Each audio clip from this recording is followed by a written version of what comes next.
Brothers and sisters, I can't deliver my speech in Telugu, hence I will speak in Hindi, and that will be translated by our friend Mr. Madhav, State President BJP. Sri Nara Chandrababu Ji Naidu, Honorable Chief Minister of the Andhra Pradesh, and Sri Kenjarappu Ram Mohan Naidu, Union Minister of Civil Aviation, Sri Nara Lokesh, Minister of IT and HRD, Andhra Pradesh, Sri PVN Madhav, State President, BJP, Andhra Pradesh, Sri TG Bharat, Minister of Industry, Andhra Pradesh, Minister and Public Representatives of the Andhra Pradesh Government, Sri Sanjeev Kumar, Secretary Defence Production, officials from Aeronautical Development Agency, DRDO and the Bharat Dynamics Limited, Sri Baba Kalyani, CMD, Bharat Forge Limited and founding President of the Indian Defence Manufacturers, industry partners from Himachal Futuristic Communications Limited and the drone manufacturing companies, senior officers from Government of India and Government of Andhra Pradesh, representatives from public and the private sectors, young entrepreneurs, innovators and the industry leaders, friends from media, ladies and gentlemen. Ella unnaru. मेरे बहनों भाइयों, आज का दिन बहुत ही खास है। आज का यह अवसर मैं मानता हूं आंध्र प्रदेश के इतिहास में और भारत के डिफेंस सेक्टर के इतिहास में एक हिस्टोरिक चैप्टर जोड़ने जा रहा है। आज यहाँ एक साथ अनेक प्रोजेक्ट्स की फाउंडेशन स्टेन लेइंग हो रही है। साथियों, आज जिस पुट्टा पार्थी नामक जगह पर हम सभी यहाँ उपस्थित हैं, यह आध्यात्मिकता, शिक्षा और सेवा भाव के लिए केवल भारत में ही नहीं बल्कि सारी दुनिया भर में जाना जाता है। श्री सत्य साईं बाबा ने शिक्षा, स्वास्थ्य और मानव सेवा के अनेक संस्थानों के रूप में अपना जो आशीर्वाद इस नगर को दिया है, वह आज भी यहाँ की प्रगति के मुख्य कारणों में से एक है। సోదరి సోదరులారా, ఈ రోజు చాలా ప్రత్యేకమైంది। ఈ రోజు ఒక నవశకం ప్రారంభమవుతుంది। ఆంధ్రప్రదేశ్ రాష్ట్ర చరిత్రలో, భారతదేశ రక్షణ రంగ చరిత్రలో ఒక చారిత్రాత్మక అధ్యాయాన్ని లిఖించబోతున్నాం। ఈ రోజు ఇక్కడ ఏకకాలంలో అనేక ప్రాజెక్టులకి శంకుస్థాపన కార్యక్రమం జరగబోతుంది। మిత్రులారా, ఈ పుట్టపర్తి అనే పేరు కలిగిన ప్రాంతంలో మనం ఉన్నాం। ఇక్కడ విద్య, సేవ, ఆధ్యాత్మికతో ప్రపంచం అంతా కూడా ప్రసిద్ధిగాంచింది। శ్రీ భగవాన్ సత్యసాయి బాబా యొక్క మానవ సేవ, విద్య, వైద్యం కోసం అనేక సంస్థలు స్థాపించాయి। ఆ రూపంలో ఈ యొక్క ప్రాంతాన్ని ఆశీర్వదించారు। ఇది ఈరోజు ఈ ప్రాంతం యొక్క ప్రగతికి ఒక కారణం। साथियों, मैंने अपने लंबे सार्वजनिक जीवन में अनेक लीडर्स को देखा है, अनेक रिप्रेजेंटेटिव्स के साथ काम करने का अवसर भी मुझे प्राप्त हुआ है, अनेक विजनरी लोगों के साथ काम किया है।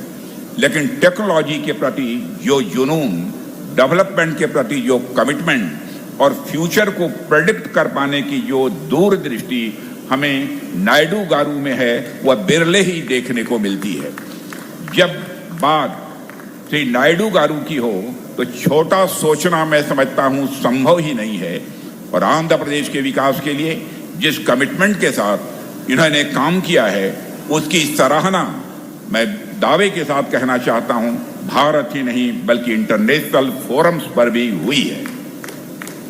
మిత్రులారా, నా సుదీర్ఘ ప్రజా సామాజిక జీవితంలో ఎంతో మంది నాయకులు చూశాను, ఎంతో మంది ప్రజా ప్రజలతో పనిచేశాను, అత్యంత దార్శనికులైన వారితో కూడా పనిచేశాను। కానీ నాయుడు గారిలో ఉన్న సాంకేతిక పట్ల విపరీతమైన అభివృద్ధి పట్ల నిబద్ధత, భవిష్యత్తును సరిగ్గా అంచనా వేయగలిగే దూరదృష్టి చాలా అరుదుగా కనిపిస్తాయి।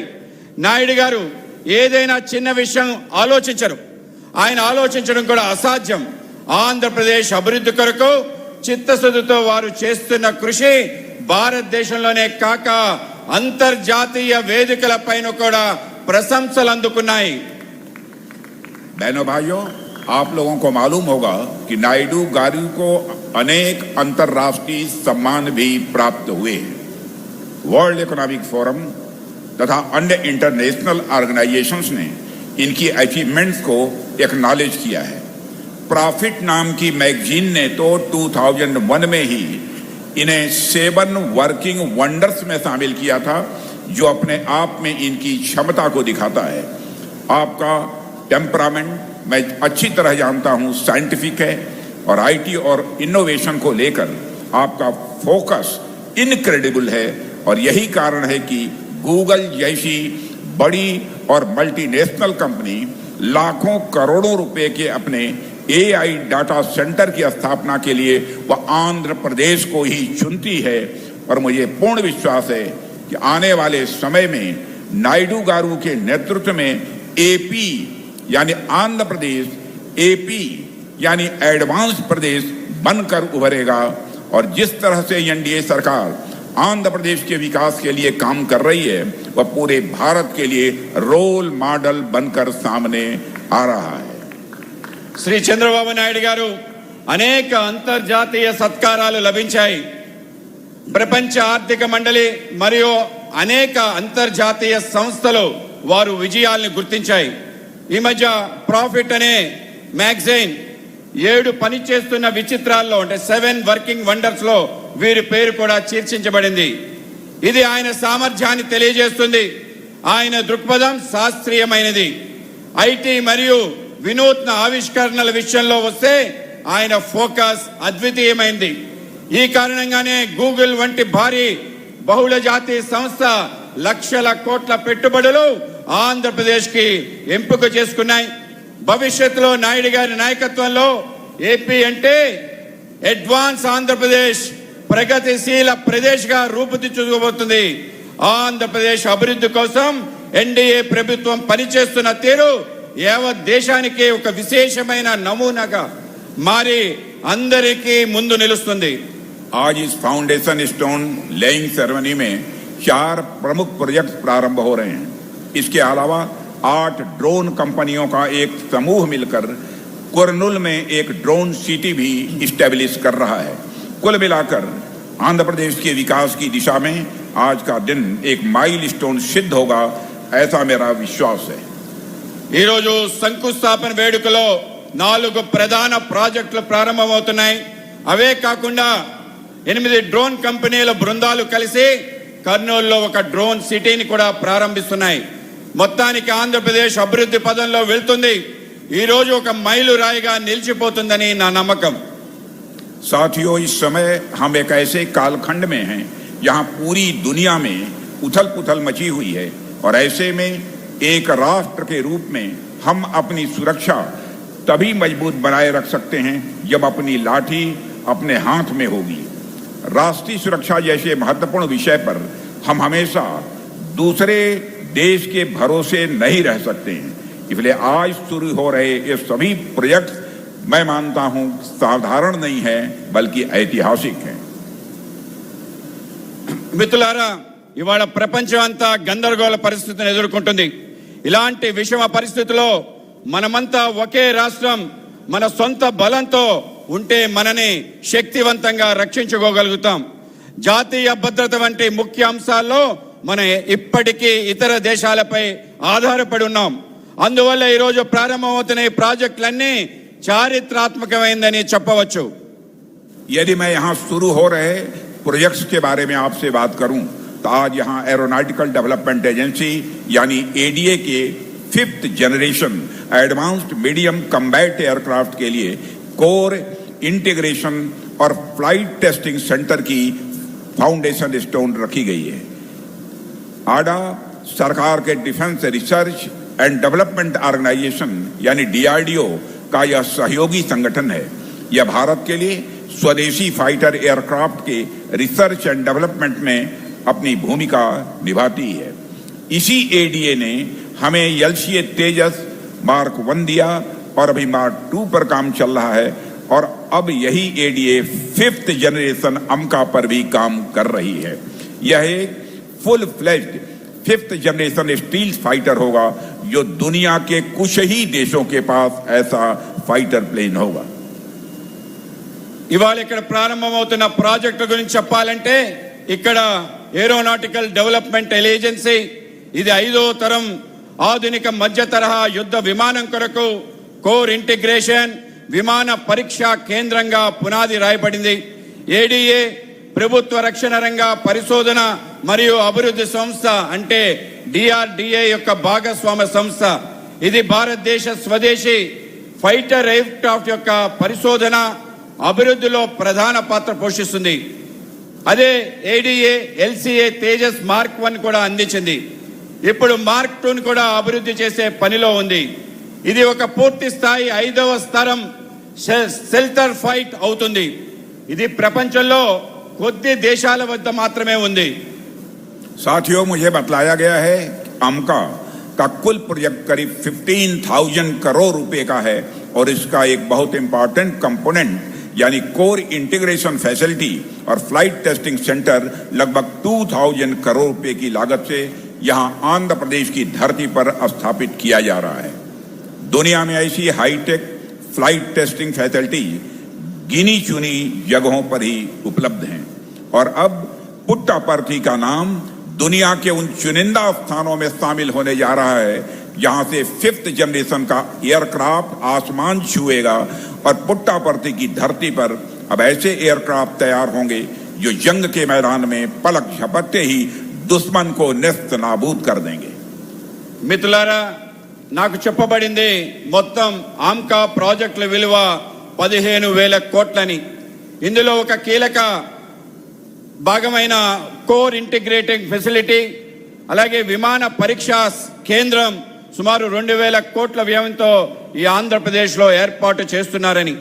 ఇటువంటి అత్యాధునిక విమాన పరీక్షా సౌకర్యాలు ప్రపంచంలో కేవలం కొన్ని ప్రదేశాలు మాత్రమే అందుబాటులో ఉంటాయి। ఇప్పుడు 5వ తరం విమానాలు గగనంలోకి ఎగరబోతున్నాయి। ఈ అరుదైన ప్రదేశాల సమూహంలో పుట్టపర్తి కూడా చేరబోతుంది। పుట్టపర్తి ఇకపై యుద్ధ భూమిలో కనురెప్ప పాటలో శత్రువును నాశనం చేసే విమానాలు उत्पत्ति చేయబోతుంది। साथियों, आज आंध्र प्रदेश में जो दूसरा प्रोजेक्ट प्रारंभ हो रहा है वह है भारत डायनेमिक्स लिमिटेड का प्रोजेक्ट।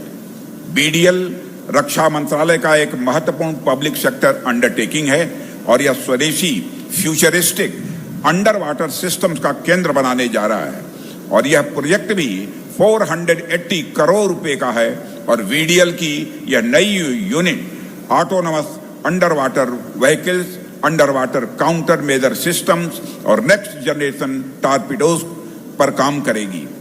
इसमें कोई इंपॉर्टेंट कंपोनेंट और सब सिस्टम कई बनाए जाएंगे जो अभी तक हम बाहर से बराबर मंगवाते रहे हैं। यह प्रोजेक्ट हमारी नेवी की क्षमताओं को बहुत बढ़ाएगी और हमारी ब्लू इकोनॉमी तथा समुद्री रक्षा के लिए एक गेम चेंजर साबित होगी। మిత్రులారా, ఈరోజు ఆంధ్రప్రదేశ్లో ప్రారంభం కాబోతున్న 2వ project Bharat dynamics limited project. ఇది రక్షణ మంత్రిత్వ శాఖ ప్రతిష్టాత్మక ప్రభుత్వ రంగ సంస్థ। ఇది స్వదేశీ భవిష్యత్ తరాలకు సంబంధించిన అండర్ వాటర్ సిస్టమ్ని కేంద్ర బిందువు కాబోతుంది। ఈ ప్రాజెక్టుకు 480 కోట్ల రూపాయలు విలువైనది। బీడీఎల్ వారి యొక్క కొత్త యూనిట్లో autonomous under water vehicles, under water counter measure systems, తరువాత తరానికి సంబంధించిన టార్పీడోస్ ని తయారు చేస్తుంది। ఇందులో మనం ఇంతవరకు ఇతర దేశాల నుంచి దిగుమతి చేసుకుంటున్న ఎన్నో ముఖ్యమైన భాగాలను ఉప వ్యవస్థలను తయారు చేసుకోబోతున్నాయి। ఈ ప్రాజెక్ట్ మన నావికాదళ సామర్థ్యాన్ని ఎన్నో రెట్లు పెంచుతుంది। మన నీలి ఆర్థిక వ్యవస్థ సముద్ర తీర భద్రత విషయంలో ఒక గేమ్ చేంజర్ గా రూపొందుకోబోతుంది। साथियों, आज जो तीसरा प्रोजेक्ट प्रारंभ हो रहा है वह है भारत फोर्ज लिमिटेड की सब्सिडियरी कंपनी आग्नेयास्त्र और इनर्जेटिक्स लिमिटेड का। यह उन्नत किस्म के हथियार बनाने वाली एक कंपनी है जो 1,500 करोड़ रुपए के इन्वेस्टमेंट से यहां अपनी फैसिलिटी स्टैब्लिश करने जा रही है। यहाँ ऐसे ऐसे हथियार बनेंगे जो निश्चित रूप से भविष्य की लड़ाइयों के लिए हमारी तैयारी को और अधिक मजबूत करेंगे। మిత్రులారా ఈరోజు ప్రారంభమవుతున్న మూడవ ప్రాజెక్ట్ అదే భారత్ ఫోర్జ్ లిమిటెడ్ అనే అనుబంధ సంస్థ అయిన ఆగ్నేస్ ఎనర్జీస్ లిమిటెడ్. ఇది అత్యుత్తమ స్థాయి ఆయుధాలను తయారు చేసే కంపెనీ. ఇది 1500 కోట్ల రూపాయల పెట్టుబడితో ఇక్కడ మౌలిక సదుపాయాలను సమకూర్చబోతుంది. భవిష్యత్తులో జరిగే యుద్ధాలు మనం సంసిద్ధతను బలోపేతం చేయడానికి అవసరమైన ఆయుధాలు ఇక్కడ తయారవుతాయని నేను ఖచ్చితంగా చెప్పగలను. साथियों, आज का जो फोर्थ प्रोजेक्ट है वह है HFCL का एमिनिशन और इलेक्ट्रिक फ्यूज प्लांट. यह प्लांट 1294 करोड़ रुपए के इन्वेस्टमेंट से बन रहा है. फ्यूज जो होता है वह किसी भी गोला बारूद का सबसे यह इंपॉर्टेंट हिस्सा होता है. चाहे आर्टिलरी शेल हो, बम हो या कोई भी युद्ध सामग्री हो, बिना भरोसेमंद इलेक्ट्रिक फ्यूज के सब बेकार है. यहाँ बनने वाले अत्याधुनिक फ्यूज हमारी सेनाओं को ताकत देंगे और यह प्रोजेक्ट हमारी एमिनिशन मैन्युफैक्चरिंग में सेल्फ रिलायंस यानी आत्मनिर्भरता का एक नया चैप्टर जोड़ेगा. మిత్రులారా ఈరోజు ప్రారంభమయ్యే నాలుగో ప్రాజెక్ట్ HFCL వాళ్ళ యొక్క ammunition and electrical fuse plant. ఇది 1294 కోట్ల పెట్టుబడితో ఈ ప్లాంట్ తయారవబోతుంది. ఆయుధ సామగ్రిలో ఫ్యూజ్ అత్యంత కీలకమైన భాగం.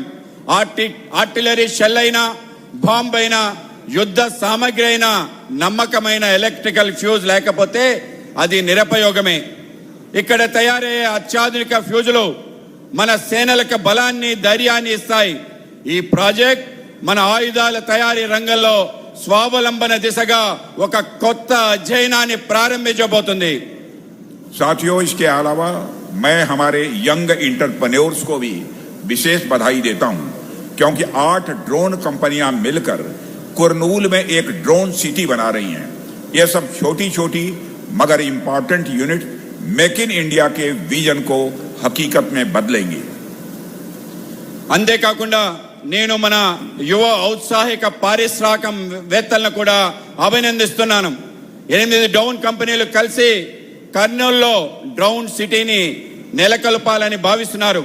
ఇటువంటి చిన్న చిన్నవి అయినప్పటికీ అతి ముఖ్యమైన యూనిట్లు. ఇది మేక్ ఇన్ ఇండియా, భారత్ లో తయారీ అనే దార్శనికతకు వాస్తవ రూపాన్ని ఇస్తున్నాయి. साथियों, ड्रोन टेक्नोलॉजी आज के वारफेयर में गेम चेंजर है. आजकल तो इकोनॉमी और एग्रीकल्चर में भी इसकी भूमिका लगातार बढ़ती जा रही है. ऐसे में यह ड्रोन सिटी जब आंध्र प्रदेश में आकार ले रही है और मुझे विश्वास है कि यहाँ से निकले ड्रोन्स पूरी दुनिया में भारत का परचम लहराएंगे. जैसे सूरत को डायमंड सिटी कहा जाता है, बेंगलुरु को भारत की सिलिकॉन वैली कहा जाता है, वैसे ही आप देखिएगा कुछ सालों में ही यह रीजन ड्रोन हब के रूप से सारी दुनिया में जाना जाएगा.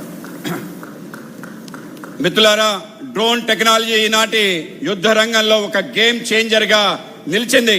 ఈ రోజుల్లో ఆర్థిక వ్యవస్థ మరియు వ్యవసాయ రంగంలో కూడా వీటి పాత్ర పెరుగుతుంది. ఇటువంటి పరిస్థితుల్లో ఆంధ్రప్రదేశ్ లో డ్రోన్ సిటీ రూపొందుకోబోతుంది.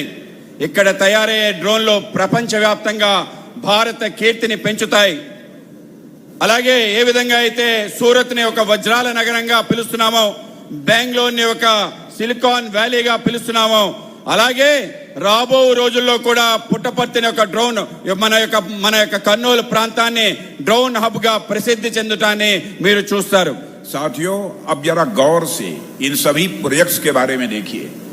यह कितनी बड़ी बात है कि हम एक ही अवसर पर इंडियन आर्मी, इंडियन एयरफोर्स और इंडियन नेवी तीनों के लिए एक साथ फैसिलिटीज डेवलप कर रहे हैं. अमका का फ्लाइट टेस्टिंग सेंटर सामान्यतः इंडियन एयरफोर्स के लिए, BDL का under water system Indian navy के लिए और HFCL के एमिनिशन और फ्यूज तीनों सेनाओं के लिए और ड्रोन टेक्नोलॉजी सभी क्षेत्रों में उपयोगी है. और यह डाइवर्सिफिकेशन यूं ही नहीं है, हमारा लक्ष्य बिल्कुल स्पष्ट है. हम रक्षा क्षेत्र में पूर्ण आत्मनिर्भरता के लक्ष्य के साथ तेजी से आगे बढ़ रहे हैं, ताकि हमारी कोई भी सेना पीछे न रहे और हमारी सारी सेनाएं एक से एक बढ़कर साबित हों। మిత్రులారా, ఇప్పుడు ఈ ప్రాజెక్టులన్నింటినీ ఒకసారి నిశ్చితంగా పరిశీలిద్దాం.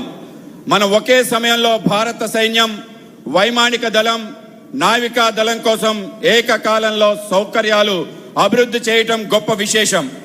ఎంకా వారు ఫ్లైట్ టెస్టింగ్ సెంటర్ సాధారణంగా భారత వైమానిక దళం కోసం, బీడీఎల్ వారి అండర్ వాటర్ సిస్టమ్స్ భారత నావికా దళం కోసం, హెచ్ఎఫ్సిఎల్ వారి మందుగుండె సామగ్రి ఫ్యూజులు ఈ త్రివిధ దళాల కోసం, డ్రోన్ టెక్నాలజీ అన్ని రంగాలకి ఉపయోగపడుతుంది.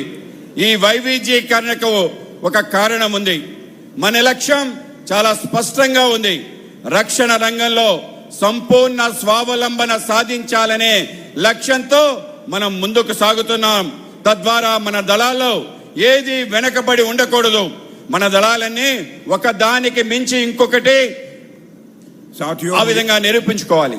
साथियों, मुझे यह देखकर भी बेहद खुशी होती है कि पूरे प्रयास में पब्लिक सेक्टर और प्राइवेट सेक्टर दोनों कंधे से कंधा मिलाकर खड़े हैं. पिछले 10 वर्षों में हमारे प्रधानमंत्री श्री नरेंद्र मोदी के नेतृत्व में हमने पब्लिक सेक्टर और प्राइवेट सेक्टर के बीच की खाई को लगभग पाट दिया है और आज हम होल ऑफ गवर्नमेंट अप्रोच के साथ ही नहीं बल्कि होल ऑफ कंट्री अप्रोच के साथ आगे बढ़ रहे हैं. और मैं तो कहता हूं कि अब तो हम whole of the people approach तक भी पहुंच गए हैं. चाहे इंडिविजुअल इनोवेटर हो, बड़ी कंपनी हो, स्टार्टअप्स हो, एमएसएमई हो, हर कोई राष्ट्र रक्षा के इस महायज्ञ में अपनी आहुति दे रहा है. यह जो पब्लिक प्राइवेट पार्टनरशिप का मॉडल हमने अपनाया है, उसने डिफेंस मैन्युफैक्चरिंग को एक क्लोज्ड इन्वायरमेंट से निकालकर जन आंदोलन बना दिया है. और यह बड़ी खुशी की बात है कि इस जन आंदोलन का प्रत्यक्ष रूप हमें आंध्र प्रदेश में देखने को मिल रहा है. ఈ మొత్తం వ్యవహారంలో ప్రభుత్వం, ప్రైవేట్ రంగాలు చేయి కలిపి నడుస్తున్నాయి. ఇది చాలా సంతోషకరమైన విషయం. గత 10 ఏళ్లలో మన ప్రధానమంత్రి గారి నాయకత్వంలో ప్రభుత్వ, ప్రైవేట్ రంగాల మధ్య ఉన్న అంతరాన్ని మనం దాదాపు పూడ్చేశాం. ఈరోజు మనం కేవలం సమగ్ర ప్రభుత్వ విధానంతో పాటు సమగ్ర దేశ విధానంతో కూడా ముందుకు సాగుతున్నాం. ఇప్పుడు మనం సమగ్ర ప్రజా విధానంను కూడా చేరుకున్నామని స్పష్టంగా చెప్పగలం. ఒక వ్యక్తిగత ఆవిష్కరణ అయినా, ఒక పెద్ద కంపెనీ అయినా, ఒక స్టార్టప్ అయినా, లేదా ఒక ఎంఎస్ఎంఈ అయినా, దేశ రక్షణ అనే మహత్తర యజ్ఞంలో ప్రతి ఒక్కరూ తన వంతు సహకారాన్ని అందిస్తున్నాయి. మనం అనుసరించే ఈ యొక్క ప్రభుత్వ ప్రైవేట్ భాగస్వామ్య నమూనా రక్షణ రంగ తయారీకి ఒక పరిమిత వాతావరణం నుంచి ఒక ప్రజా ఉద్యమంగా మారింది. ఈ ప్రజా ఉద్యమం యొక్క ప్రత్యక్ష రూపాన్ని ఆంధ్రప్రదేశ్లో చూడటం ఎంతో సంతోషకరమైన విషయం. साथियों, यह जो प्रोजेक्ट्स हैं ये ग्रोथ पोल की तरह कार्य करेंगे. रोजगार के लाखों अवसर बनेंगे. यहाँ की एकेडमियां, इंजीनियरिंग कॉलेज, आईटीआई सब इससे जुड़ेंगे और सप्लाई चेन डेवलप होगी. छोटे उद्योग लगेंगे. लोकल यूथ को हाई इन टेक्नोलॉजी के क्षेत्र में काम करने, सीखने और आगे बढ़ने का प्लेटफॉर्म भी मिलेगा. मतलब एक पूरे इकोसिस्टम का डेवलपमेंट होगा जो आंध्र प्रदेश के हॉलिस्टिक डेवलपमेंट में वो हेल्प करेगा. ఈ ప్రాజెక్టుల యొక్క వృద్ధి కేంద్రాలుగా పనిచేస్తాయి. లక్షలాది ఉపాధి అవకాశాలు కల్పిస్తాయి. స్థానిక విద్యా సంస్థలు, ఇంజనీరింగ్ కళాశాలలు మరియు ఐటీఐలు అనుసంధానించబడి సరఫరా గొలుసు అభివృద్ధి చెందుతుంది. చిన్న పరిశ్రమలు స్థాపించబడతాయి. స్థానిక యువతకు అత్యాధునిక సాంకేతిక పరిజ్ఞానం పనిచేస్తుంది. అలాగే వాళ్ళకి నేర్పబడుతుంది. ఇవన్నీ కూడా ఒక వ్యవస్థ మనకి లభిస్తుంది. అంటే దీని అర్థం ఆంధ్రప్రదేశ్ సంపూర్ణ అభివృద్ధికి దోహదపడే ఒక పూర్తి సమగ్ర వ్యవస్థ అభివృద్ధి చెందుతుంది. अभी हाल में ही मैं जर्मनी के म्यूनिख शहर की विजिट पर गया था. यह शहर बवेरिया प्रांत में आता है. यह प्रांत पूरे यूरोप के लिए डिफेंस का एक सेंट्रल हब है. बताते हैं कि पूरे यूरोप के डिफेंस प्रोडक्शन का 1/3 आउटपुट जर्मनी के इस एक प्रांत से होता है. आज यहाँ से जो प्रोजेक्ट स्टार्ट हो रहे हैं, मैं समझता हूँ कि आने वाले समय में यह प्रोविंस उसी प्रकार पूरे भारत के लिए एक डिफेंस हब बनकर खड़ा होगा और यहाँ से महज 2 घंटे की दूरी पर बेंगलुरु अपने आप में डिफेंस का एक बड़ा केंद्र है।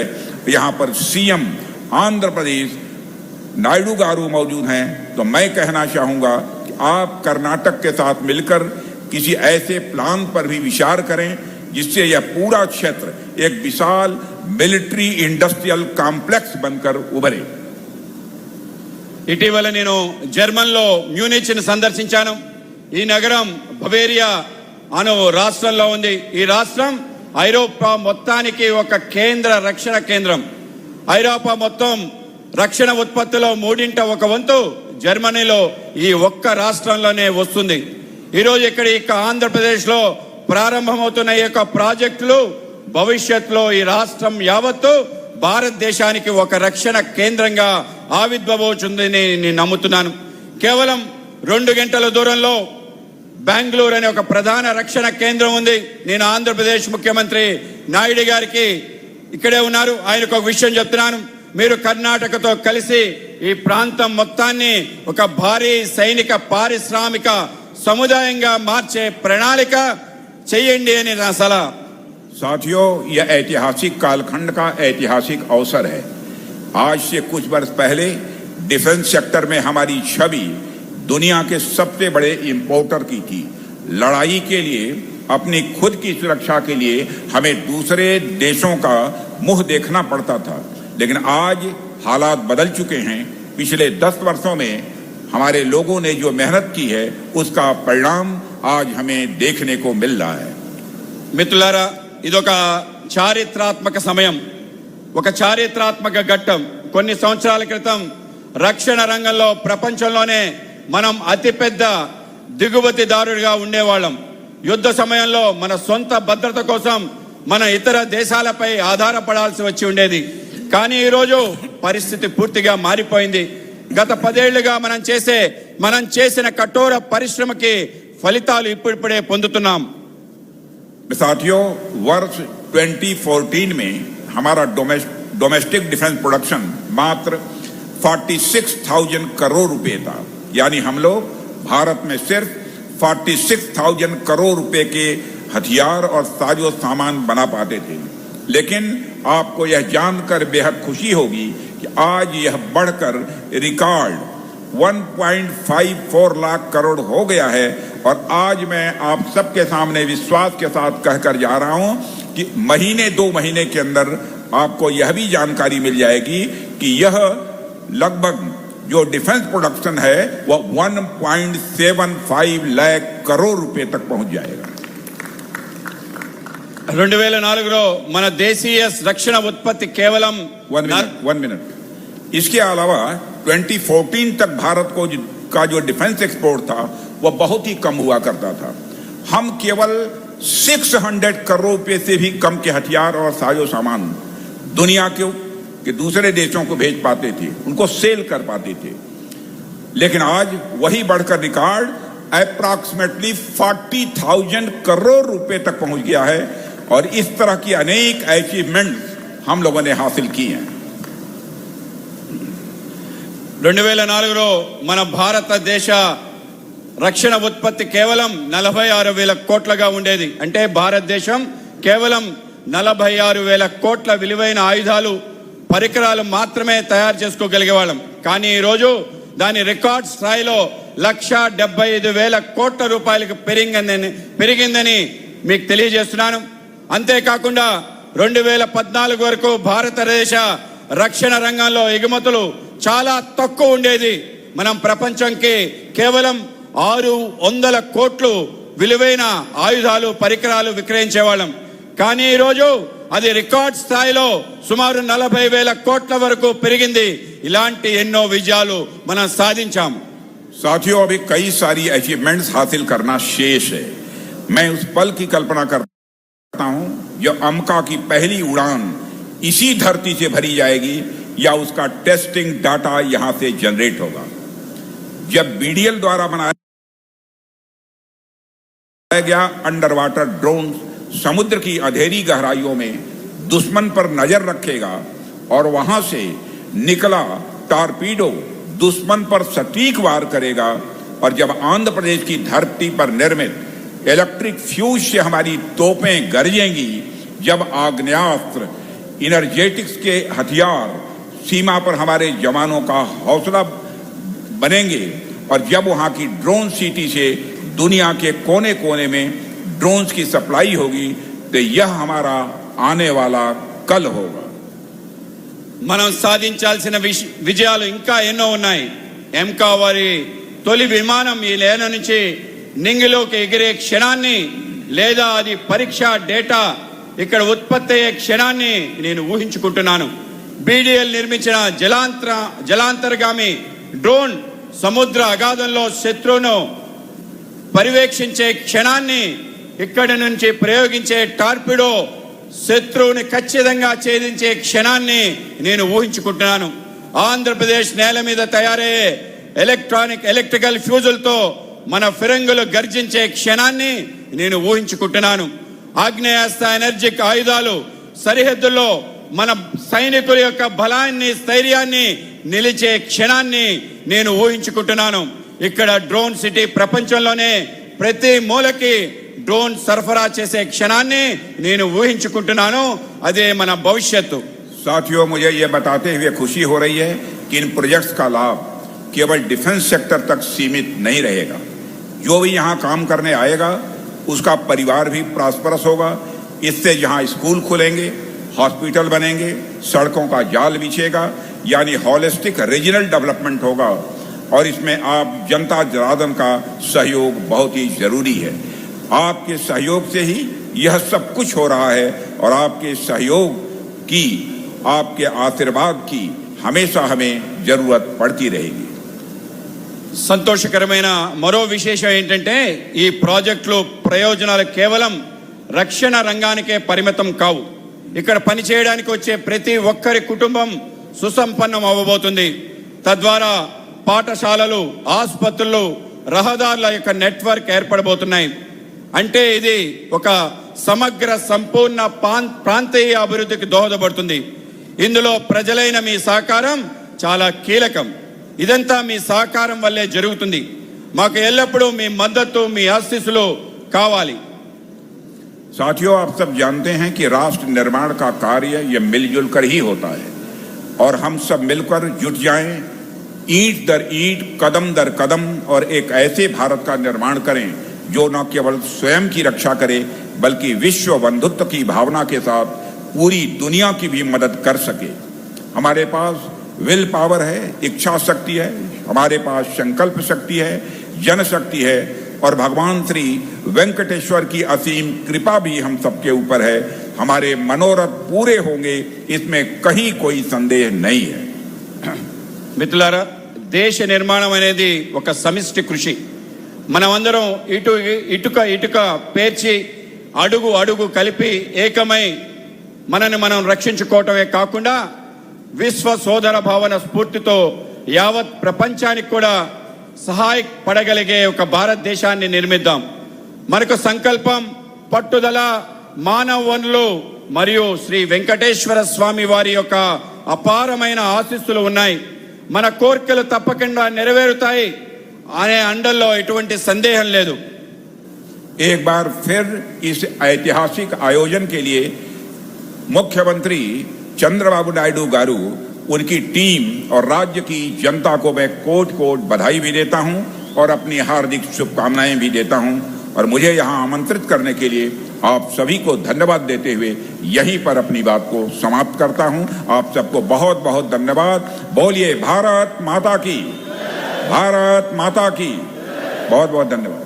ఈ అపూర్వమైన చారిత్రాత్మక ఘట్టం సందర్భంగా ముఖ్యమంత్రి చంద్రబాబు నాయుడు గారికి, వారి బృందానికి మరియు రాష్ట్ర ప్రజలకి నేను మరోసారి నా హృదయపూర్వక అభినందనలు మరియు శుభాకాంక్షలు తెలియజేస్తున్నాను. నన్ను ఇక్కడికి ఆహ్వానించి మీ అందరికీ ధన్యవాదాలు తెలుపుతూ ఇంతతో ముగిస్తున్నాను. భారత్ మాతాకి. మాన్య మంత్రివర్యులు గౌరవనీయులు శ్రీ రాజ్నాథ్ సింగ్ గారికి ప్రత్యేకంగా కృతజ్ఞతలు, అలాగే శ్రీ పివిఎన్ మాధవ్ గారికి కూడా. కార్యక్రమంలో తర్వాత శ్రీ సత్యసాయి జిల్లా కలెక్టర్ శ్రీ ఏ